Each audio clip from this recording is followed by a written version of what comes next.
Life had always been simple for me, anchored in the routines of a peaceful countryside existence. At 30 years old, with a wife and our newborn daughter, my days revolved around family, work, and an unyielding love for nature. Living in the rural depths of upstate New York, where the nearest neighbor was a solid 25-minute walk away, I was surrounded by a breathtaking expanse of woods and cornfields. Our property spanned nearly 200 acres, with 50 dedicated to dense, untamed forest. For as long as I could remember, this land was my sanctuary. I had spent countless hours exploring its every shadow, learning the patterns of wildlife, and listening to the songs of birds carried by the wind. The outdoors was not just a place for me, it was a deeply rooted part of who I was. That day started like any other. I kissed my wife goodbye early in the morning, just as dawn was breaking, and headed off to work. It was February 2nd, a crisp, icy morning with the sky painted in muted shades of gray. I remember noticing how still everything felt that morning. Even the usual chirping of sparrows seemed subdued, almost hesitant. My wife had called me twice during the day, first to mention the cows. She sounded slightly alarmed, telling me they had been huddled in the corner of their fenced lot all morning, pressed together as if warding off some unseen threat.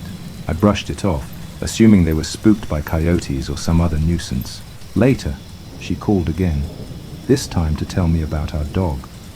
Maya, a year-old pit bull, was refusing to step outside.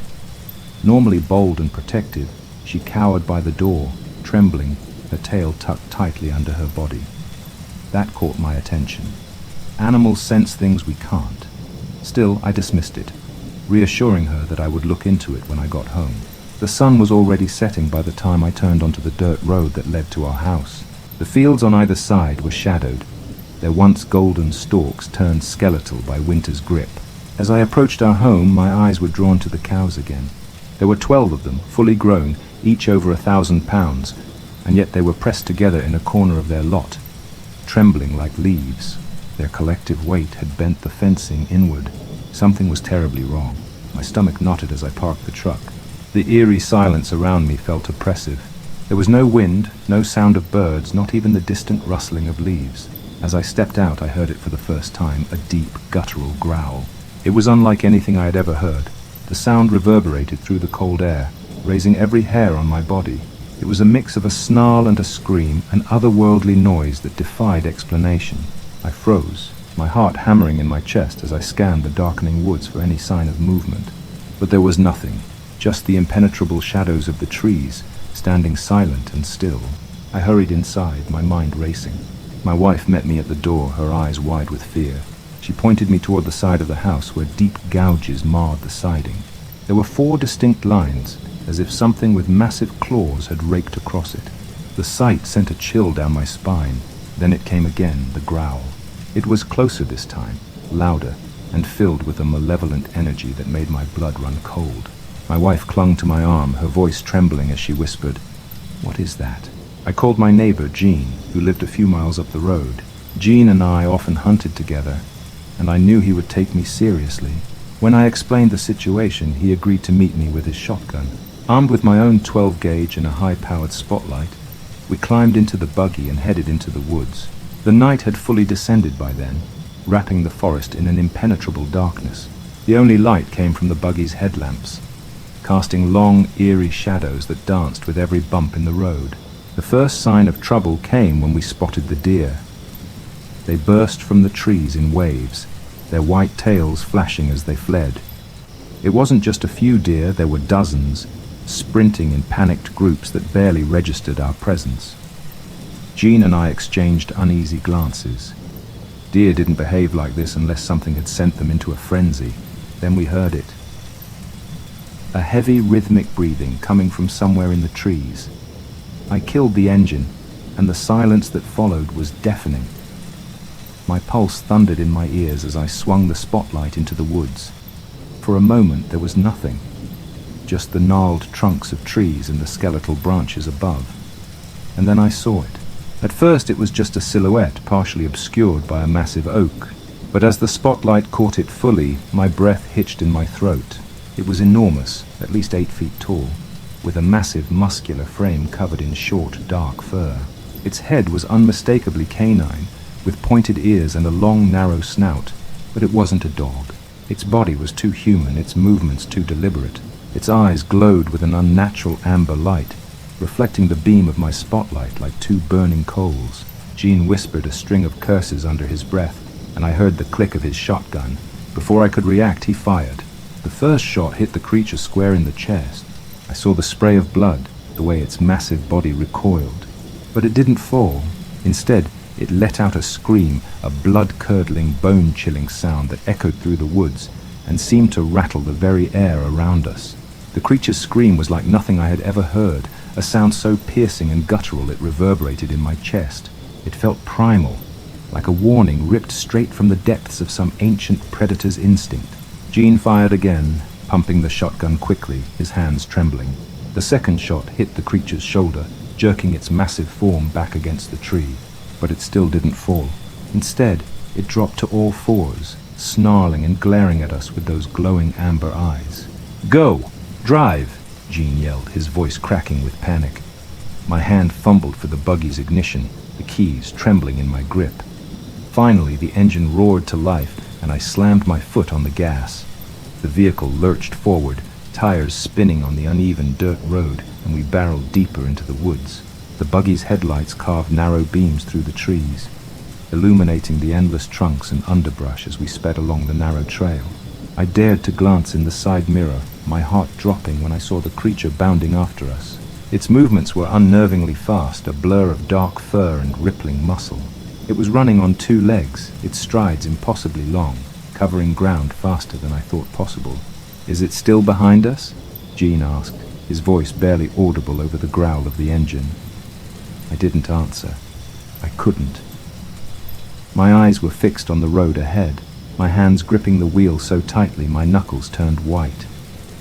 The buggy bounced and swerved as I pushed it to its limits, trying to put as much distance as possible between us and that thing. Suddenly, the path split ahead. To the left, the road curved back toward the main trail. To the right, it plunged deeper into the forest, an overgrown and less traveled route that was barely visible in the dim light. I made a split-second decision and veered right, hoping the rough terrain would slow the creature down. It didn't.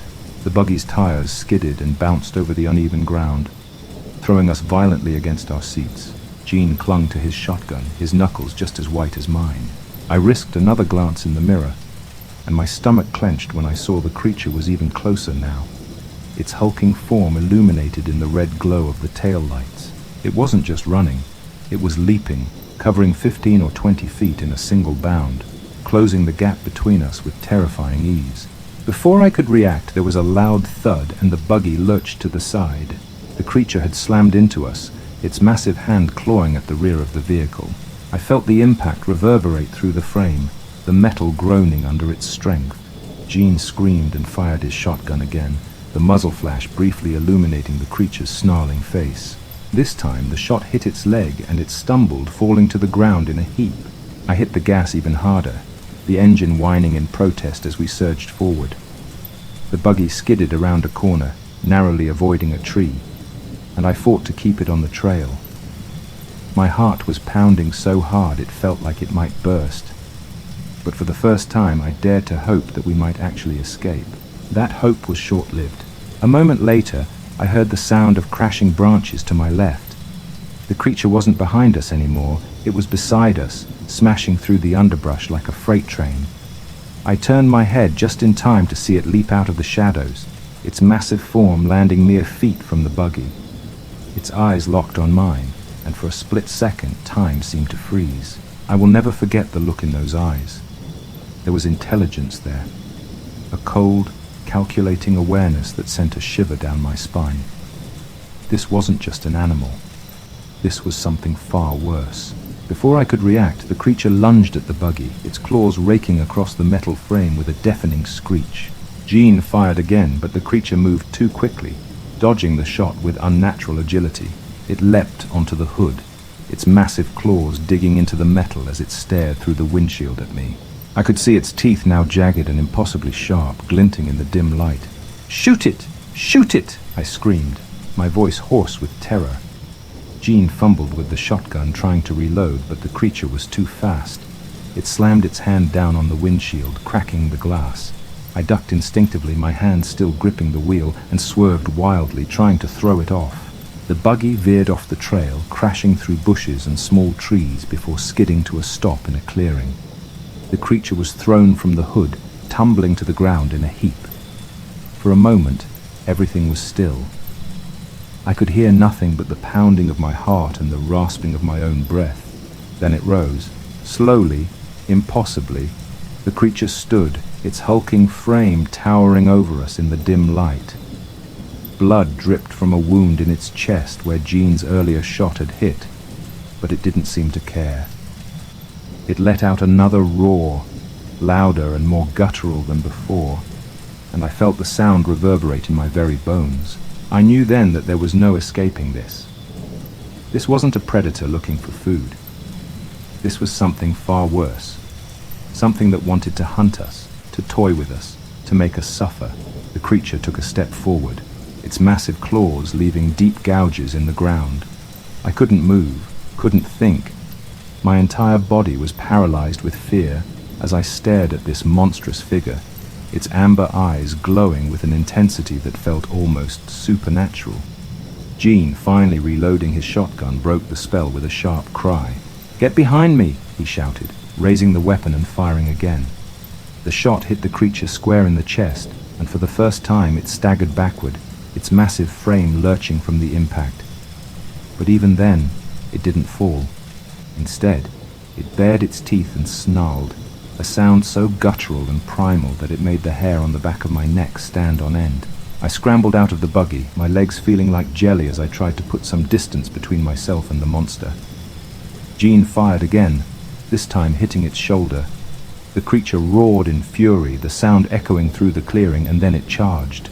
It moved faster than I thought possible, closing the gap between us in mere seconds.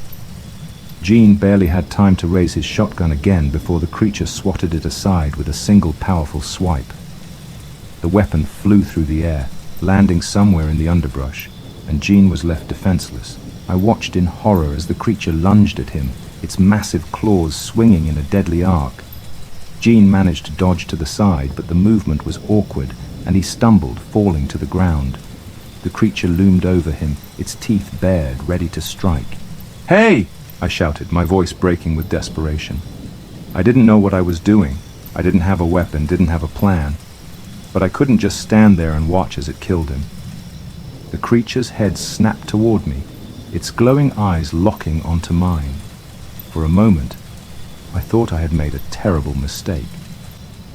But then Jean seized the opportunity, grabbing a large branch from the ground and swinging it with all his strength. The makeshift weapon struck the creature's side, and it roared in anger, turning its attention back to him. I stumbled backward, frantically scanning the clearing for anything I could use as a weapon. My eyes landed on a large rock near the base of a tree, and I lunged for it, my fingers scraping against the rough surface as I picked it up. The creature was still focused on Jean, who was swinging the branch wildly, trying to keep it at bay. Summoning every ounce of courage I had, I hurled the rock at the creature with all my strength. It struck the side of its head, and the beast let out a sharp, pained snarl, staggering slightly. It turned toward me again, its eyes blazing with fury, and for a moment I thought it might leave Jean and come after me instead. But then the roar of an engine shattered the tense silence. Headlights flooded the clearing as another buggy burst through the trees, its driver leaning out and shouting. It was one of my neighbors, an older man named Frank, who had likely heard the commotion and come to investigate. He was holding a rifle, and as soon as he spotted the creature, he raised it and fired. The shot hit the beast in the leg, and this time, it finally seemed to register the pain. It let out a deafening roar and retreated a few steps, its massive frame trembling with rage. Frank fired again, and the creature turned, bounding into the woods with a series of thunderous crashes.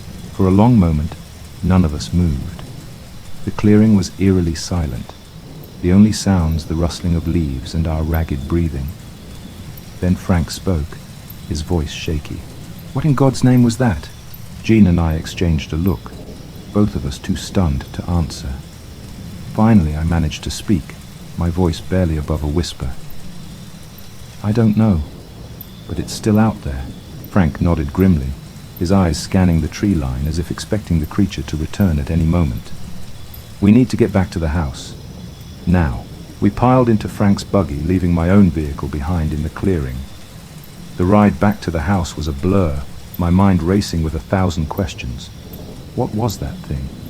Where had it come from? And most importantly, would it come back? By the time we reached the house, my wife was standing on the porch, her face pale with worry. "What happened?" she demanded as we stumbled out of the buggy. "What's going on?" I didn't know how to answer her. How do you explain something like that? How do you put into words the sheer terror of coming face to face with a creature that shouldn't exist? "It's complicated," I finally said, my voice trembling. "Just get inside, lock the doors." The rest of the night passed in a haze of fear and uncertainty. We didn't sleep. Instead, we sat in the living room, all of us armed with whatever weapons we could find, listening for any signs of the creature's return. But the woods remained silent, an oppressive stillness settling over the property. As the first light of dawn broke through the windows, I finally allowed myself to relax, if only slightly. The creature hadn't come back. Maybe it was gone for good. But even as I tried to convince myself of that, I couldn't shake the feeling that it was still out there, watching, waiting. The scratches on the side of the house were a grim reminder of how close we had come to losing everything. And as I looked out at the tree line, I couldn't help but wonder, was this the end, or just the beginning? As the first rays of sunlight pierced through the curtains, the relief was fleeting. The morning felt heavier than it should, as though the nightmare of the previous night had left an indelible mark on the air itself. The house was unnervingly silent. Jean had fallen asleep in the chair by the front window, shotgun across his lap, while Frank leaned against the wall, his rifle still in hand. My wife sat beside me on the couch, our daughter in her arms, her small frame wrapped tightly in a blanket. Every creak of the house, every gust of wind rattling the window panes, sent a fresh wave of anxiety through me. I had always been a man who felt safest in the woods. Now, I couldn't shake the feeling that we were prisoners in our own home. When Frank finally stirred, he glanced at me, his expression grim. "You think it's gone?" he asked, his voice rough from lack of sleep.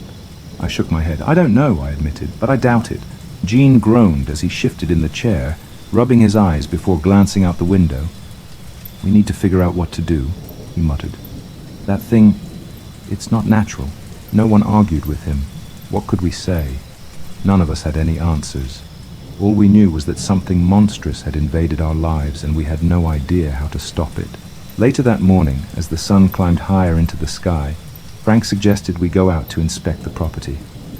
"We need to know if it's still around," he said. "And if it's not, we need to see what kind of damage it left." I didn't want to leave the house, but I knew he was right. We couldn't just sit there and wait. We armed ourselves, Jean with his shotgun, Frank with his rifle, and me with the old hunting knife I kept in a drawer by the front door, and stepped outside. The yard was eerily quiet. Even the birds seemed hesitant to make a sound. The cattle were huddled near the barn, their movements skittish, and the dog, Maya, refused to leave the porch. As we moved toward the tree line, I couldn't shake the feeling that we were being watched. It wasn't long before we found the first signs of the creature's rampage. Deep gouges marred the trunks of several trees, the bark shredded as though something massive had raked its claws across them. Further into the woods, we discovered more. Broken branches, patches of flattened grass, and chillingly a trail of blood. The blood was fresh, its bright crimson color stark against the forest floor. Jean crouched down to examine it, his face pale. "This is from that thing," he said, his voice barely above a whisper. "It's injured." "Good," Frank muttered, gripping his rifle tightly. "Maybe it'll bleed out." But even as he said it, I knew it wasn't true. That creature had taken a shotgun blast to the chest and barely flinched. Whatever it wasn't going to go down easily. As we made our way back to the house, a sound stopped us in our tracks. the low rumble of an approaching engine. My heart leapt into my throat. For a moment, I thought the creature had returned, but then I realized the sound was coming from the road. We emerged from the woods to see a large black SUV pulling into the driveway. The vehicle's windows were heavily tinted, and its sleek, ominous design immediately set me on edge. As it came to a stop, the doors opened, and 3 men stepped out. They were dressed in plain, dark clothing, their expressions unreadable. The one in front was tall and broad-shouldered, with a neatly trimmed beard and piercing blue eyes. He approached us with a calm, measured gait, his hands visible at his sides. But there was something about him that radiated authority and danger. "Brandon," he said, addressing me by name, "we need to talk." I exchanged a wary glance with Frank and Jean before stepping forward. "Who are you?"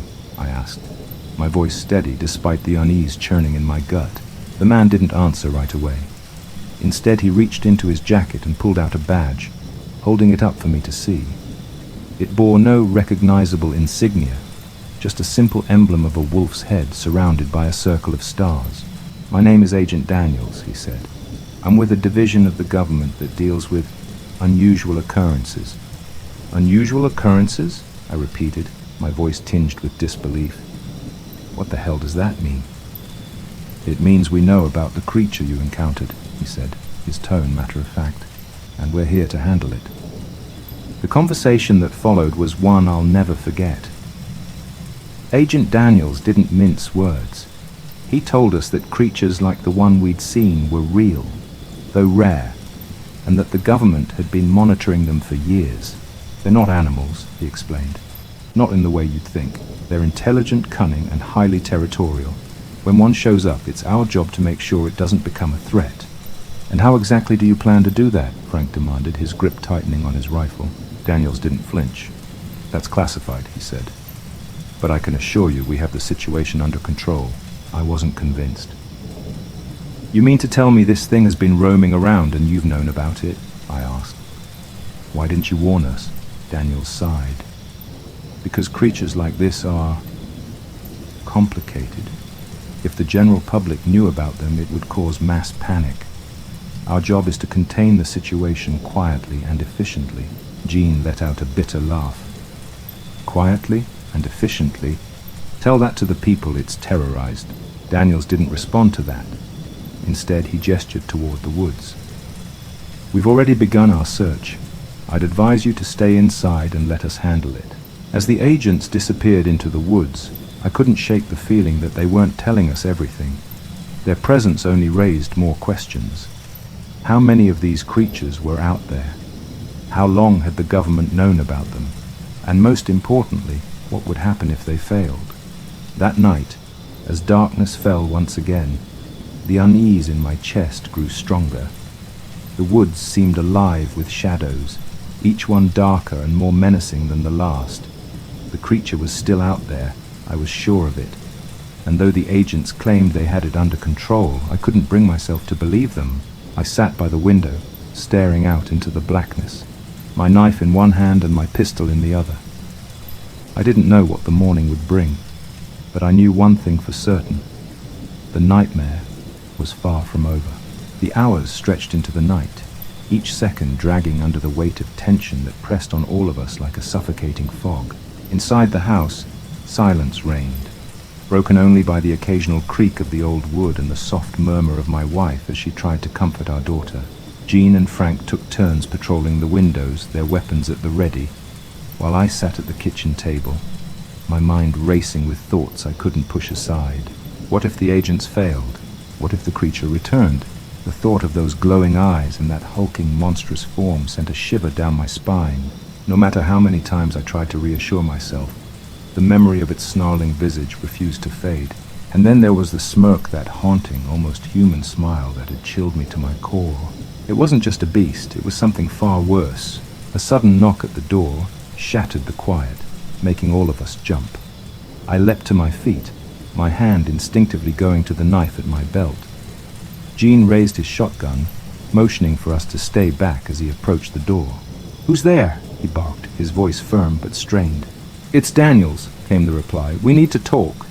Jean hesitated for a moment before unlocking the door and swinging it open. Agent Daniels stood on the porch, his face grim, a flashlight in one hand and a pistol holstered at his side. Behind him, the other agents lingered in the shadows, their expressions unreadable. "We've made progress," Daniels said as he stepped inside, his voice low.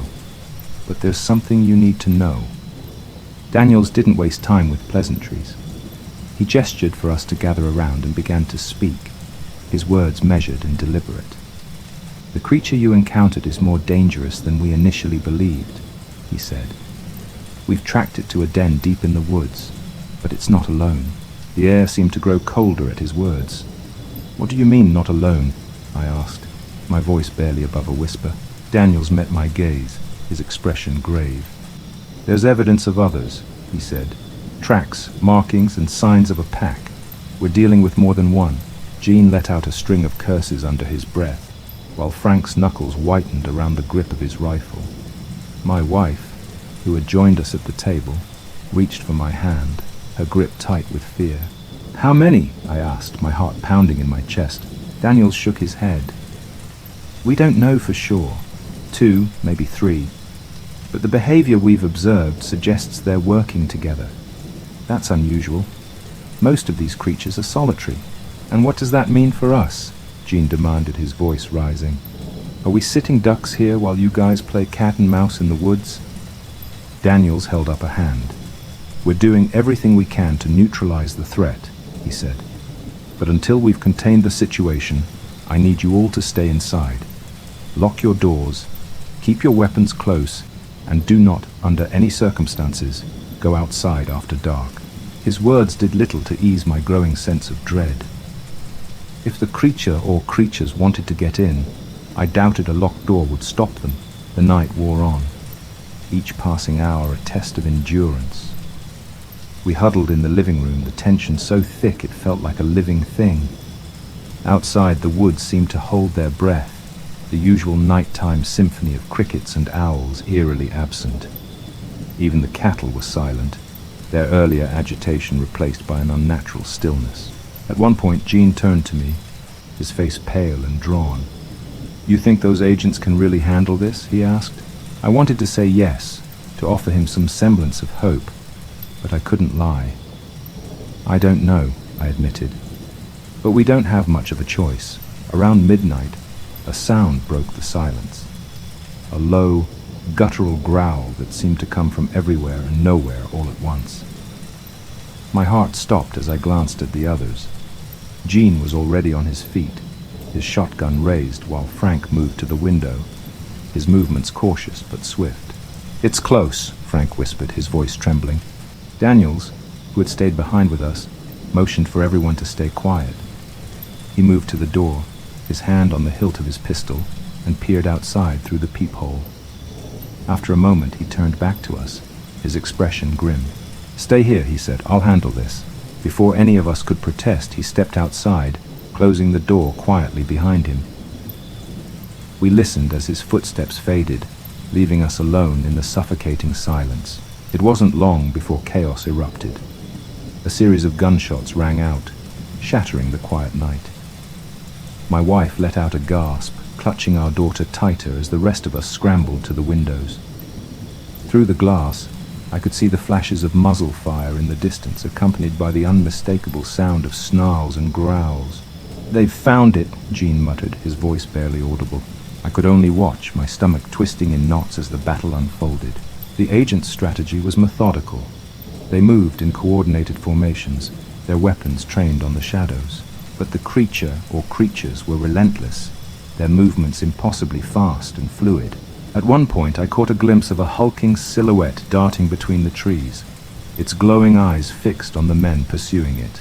Then, just as suddenly as it had begun, the gunfire stopped. The silence that followed was deafening, a heavy, oppressive weight that settled over us like a shroud. My pulse raced as I strained to see what was happening, but the darkness revealed nothing. "Do you think they got it?" Frank asked, his voice tinged with both hope and fear. Before I could answer, a deafening crash echoed from the direction of the barn. The sound was so sudden and jarring that it made us all jump. My blood ran cold as I realized what it meant. "It's here," I whispered. The next moments were a blur of panic and desperation. We barely had time to react before the creature was upon us. It moved with terrifying speed, its massive form a shadowy blur as it hurtled toward the house. The first blow shattered the porch railing, splintering the wood like it was nothing.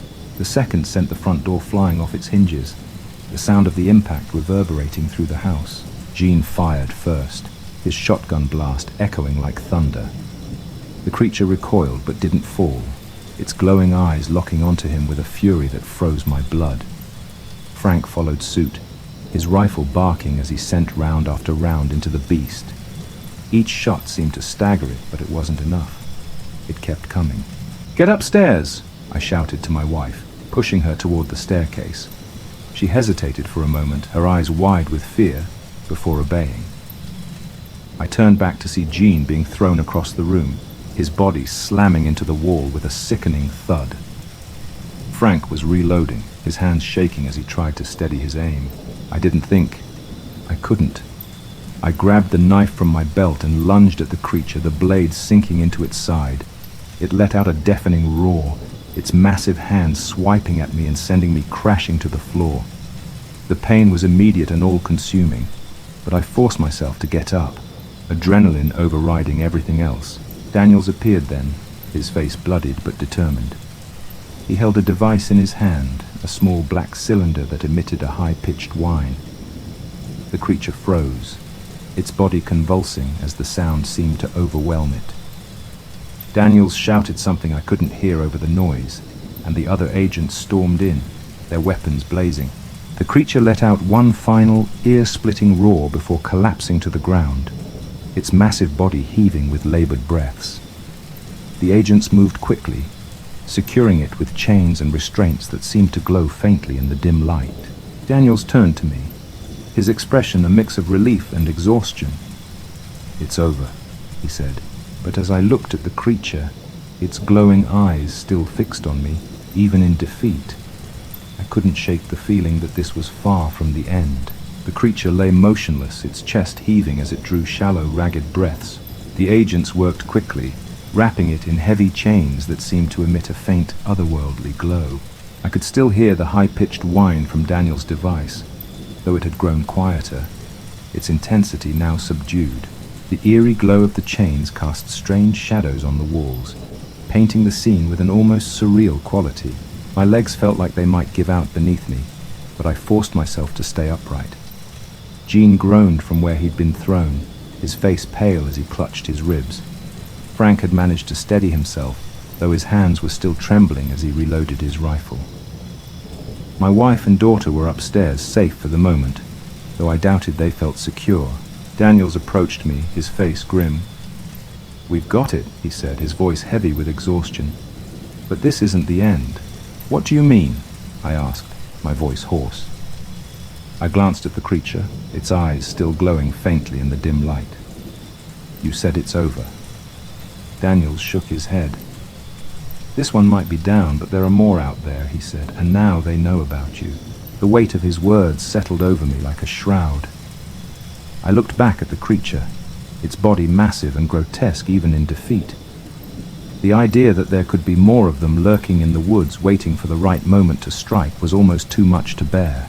Over the next few hours, the agents worked tirelessly, securing the creature and preparing to transport it.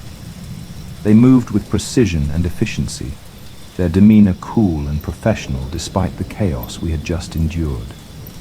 Daniels stayed close, answering my questions in cryptic, measured responses that left me more unsettled than reassured. "What is it?" I asked at one point, my voice barely above a whisper. Daniels hesitated before answering. "Something that shouldn't exist," he said. "We've encountered these creatures before, but they're rare. Most people who see them don't live to tell the tale." I shuddered at his words. "Why here?" I pressed. "Why now?" Daniels didn't answer right away. Instead, he looked out the window, his expression distant. "They're drawn to certain places," he said finally. "Certain people. I can't explain why, but it's not random." His words sent a chill down my spine. I thought of the cattle huddled in the corner of the field, the scratches on the side of the house, the haunting howls that had echoed through the night. Had we somehow attracted this creature? Or had it been here all along, watching and waiting? By dawn, the agents were ready to leave. The creature had been loaded into the back of their black van, its massive form barely contained by the reinforced restraints. Daniels lingered for a moment, his gaze meeting mine. "Stay vigilant," he said. "If you see or hear anything unusual, call this number." He handed me a small, unmarked card with a single phone number printed on it.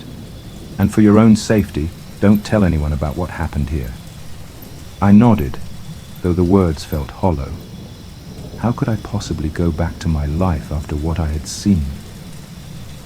The thought of stepping outside, of venturing into the woods again, seemed impossible. As the agents pulled away, their vehicles disappearing down the dirt road, I felt a strange sense of emptiness. The immediate danger was gone, but the unease remained, a gnawing fear that refused to be silenced. In the days that followed, life returned to a semblance of normalcy. The cattle settled back into their routine, no longer huddling in fear. The woods, once so menacing, seemed to regain some of their natural rhythm. Birds chirped, the wind rustled through the trees, and the oppressive silence that had haunted us was gone. But I couldn't shake the feeling that something had changed. I found myself constantly looking over my shoulder, listening for sounds that didn't belong. Every rustle of leaves, every distant howl sent a jolt of fear through me. My once beloved woods, the place where I had spent so many peaceful hours, now felt like a prison. Jean and Frank were similarly affected.